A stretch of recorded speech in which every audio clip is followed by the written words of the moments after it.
So imagine this. Your car is sitting parked on the street. You're inside, relaxing, watching Netflix, eating dinner, whatever. And bam! There's a car crash involving your car. What the f***? Now, the person who hit you is obviously at fault for the collision. But when the officer arrives and runs your plate, they'll find that your insurance is lapsed. And suddenly, theoretically, you can get the ticket. Driving without insurance under the Ontario Compulsory Automobile Insurance Act is what's called a strict liability offence. That means they don't need to prove any intent. They don't need to prove you were driving. So the moment your plate comes back as uninsured, even for a few hours, you're technically in violation of the law. What surprises people the most is that movement doesn't necessarily matter. If the vehicle's on the road and not insured, that's enough. This is another thing people find unfair. Officers and insurance investigators do not need to give you a heads up. If your policy expired last night, or your payment bounced, or the insurer canceled on you, there's no grace period for getting caught. Here's a couple of scenarios where this happens. Your vehicle gets hit, the officer checks your registry and sees your insurance lapsed. That's a ticket. Here's another scenario. Your friend, roommate, or family member takes the car without knowing that the insurance is lapsed.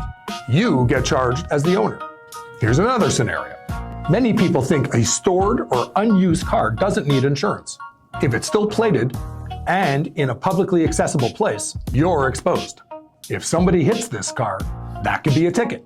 Last scenario. Insurance records sometimes show the wrong dates, but because the charge is strict liability, ticket can still be laid, and then it's up to you to challenge it. Let's talk about how serious this charge is.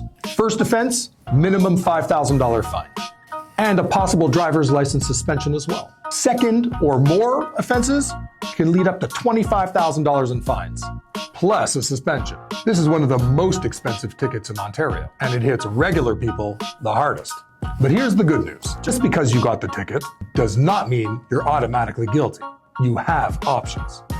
Option 1, challenge the insurance records. Outdated MTO data, a canceled policy that wasn't actually canceled, a payment error that might have been fixed, wrong dates entered by your insurer, or automatic renewals that didn't process properly.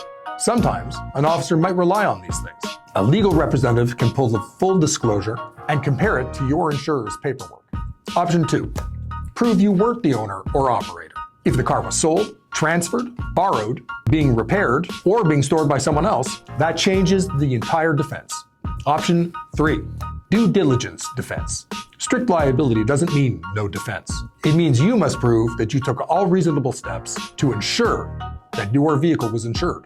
If you had a confirmation email from your insurer, you made the payments but you didn't know they were reversed, or if you believe the policy was active based on some documentation, this can lead to a full withdrawal of the charge. And the last option, negotiation or reduction. Experienced paralegals can negotiate for reduced fines, lesser charges, withdrawals, or alternative resolutions. Whatever you do, don't just pay it. Paying it is an automatic conviction. It stays on your record and your insurance is going to skyrocket. And don't ignore the court date. Set the reminder on your phone, your calendar, even write it on your forehead. The court can convict you if you don't appear. So yes, you can get a no insurance ticket even if your car wasn't moving. And yes, that sounds unfair. But no, you're not stuck with it. And let a professional review the records and prepare your defense. Don't panic, don't pay it, fight it. Fight my ticket. Call now for a free case assessment.